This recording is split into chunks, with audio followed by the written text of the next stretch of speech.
Hello friends, welcome to my channel Sahu science classes. आज की video class 12th वालों के लिए बहुत ही ज़्यादा इंपॉर्टेंट होने वाली है, क्योंकि अपनी क्लास 12th फिजिक्स के यूपी बोर्ड का एक मोस्ट इंपॉर्टेंट टॉपिक करने जा रहे हैं इस वीडियो में, जो आपको आपके एग्ज़ाम में देखने को ज़रूर मिलेगा। जी हाँ, हमारे टॉपिक का नाम है विभव मापी, पोटेंशियोमीटर बोलते हैं जिसको। इसको आज एक वीडियो में 5 से 6 मिनट के अंदर फटाफट से कवर कर लेंगे। इसके बाद आप कभी नहीं भूलने वाले, और सबसे ईजी थ्योरी में मैं आपको ये ख़त्म करा दूंगा। और आपको भी पता है कि ये बहुत ही ज़्यादा इंपॉर्टेंट है और हर साल आपके एग्जाम में देखने को मिलता है। तो आइए बिना टाइम वेस्ट किए हुए शुरू करते हैं विभव मापी। ठीक है, देखो, विभव मापी क्या है, इसके नाम से पता चल रहा है विभव मापी, यानी कि जो विभव को मापेगा। तो यह किसी सेल का विद्युत वाहक बल, आपने पहले भी पढ़ रखा है कि विद्युत वाहक बल और वोल्टेज जो होती हैं वो लगभग बराबर होती हैं। तो यह किसी सेल का विद्युत वाहक बल या किसी परिपथ के दो बिंदुओं के बीच विद्युत विभवांतर मापने का एक यथार्थ उपकरण है। तो या तो सेल का विद्युत वाहक बल माप सकते हैं, या तो सेल का विद्युत वाहक बल माप सकते हैं, या फिर किसी परिपथ के दो बिंदुओं के बीच वैद्युत विभवांतर मापने का एक यथार्थ उपकरण है, जिसे हम क्या कहते हैं, विभव मापी कहते हैं। तो अब इसका ये डायग्राम है ना। इस डायग्राम को मैं एक बार कॉपी में बना के आपको समझा दूंगा थ्योरी के साथ में। थ्योरी चलती रहेगी, थ्योरी को देखते रहिएगा और मैं डायग्राम बनाता रहूँगा, उसको देखते रहिएगा। पेपर में यही तो करना है आपको, आराम से डायग्राम बनाना है और थ्योरी को लिखना है। ठीक है, आइए आगे देखते हैं थ्योरी को। तो देखो भाई, इसकी थ्योरी क्या कहती है। थ्योरी ये कहती है कि इसमें एक लंबा और एक समान व्यास का प्रतिरोध तार ए बी होता है। ठीक है, इसमें क्या होता है, एक लंबा और एक समान व्यास का प्रतिरोध तार ए बी होता है। तो आपको क्या करना है, आपको सबसे पहले एक लंबा सा तार ले लेना है ना। आपने क्या करा, एक ये आपने एक लंबा तार ले लिया ए बी। ठीक है, इस तार का नाम दे दिया आपने ए बी। ठीक है, इसके बाद देख लेते हैं इसके बाद क्या बोल रहा है वो।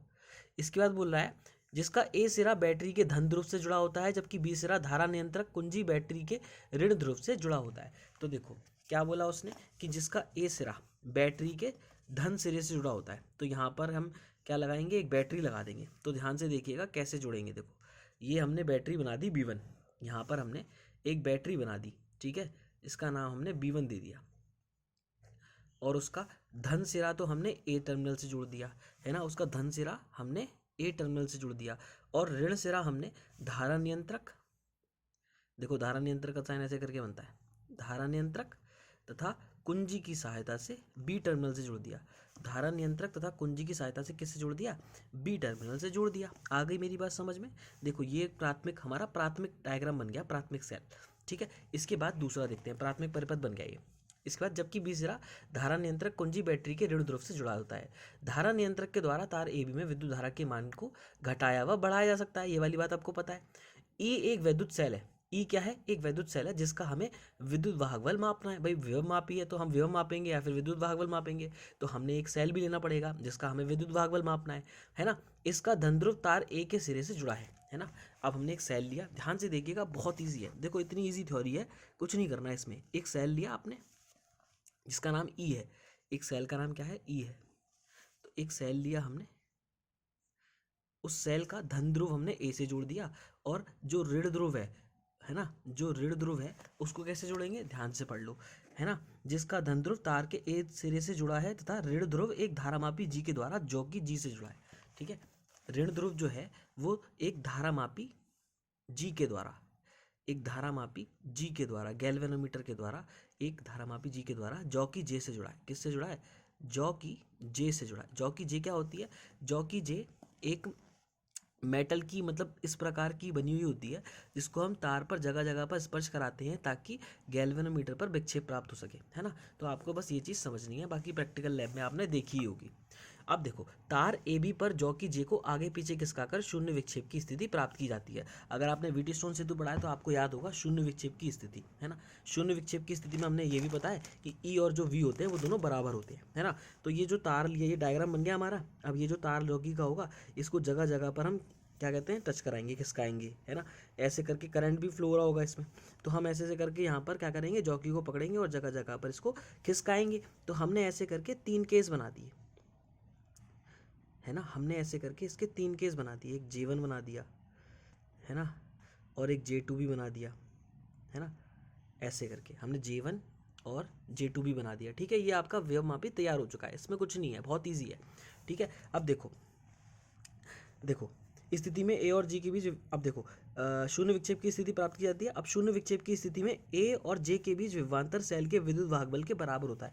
तो मैंने आपको बताया था कि यहाँ पर अगर शून्य विक्षेप की स्थिति आ जाए, है ना, नो डिफ्लेक्शन वाली स्थिति, तो क्या होगा कि यहाँ पर ये जो 2 पॉइंट्स होंगे, है ना, यहाँ पर जो इसका विभवांतर होगा वो इस सेल के विद्युत वाहक बल के बराबर होगा। जो ई सेल है इसके विद्युत वाहक बल के बराबर होगा। आ गई मेरी बात समझ में? अब ध्यान से देखो, विभव प्रवणता के बारे में समझना है। तार की प्रति एकांक लंबाई में विभव पतन को विभव प्रवणता कहते हैं।